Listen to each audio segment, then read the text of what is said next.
Welcome back to another technical deep dive here in the debug zone. Today, we're tackling a big question and breaking it down with insights from other users. Hopefully, this clears up some misconceptions and helps you get the answer you need.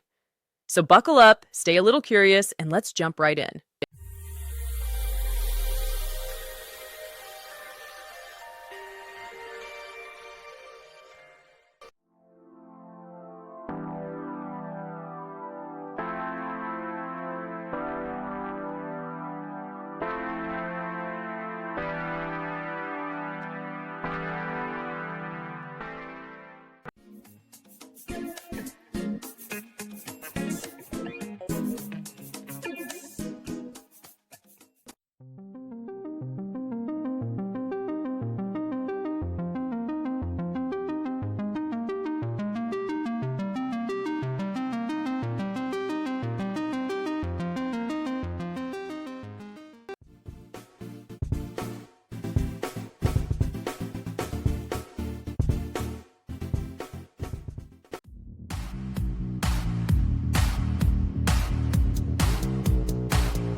And that's a wrap.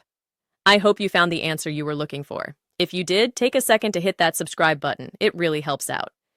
And let me know in the comments which solution worked best for you.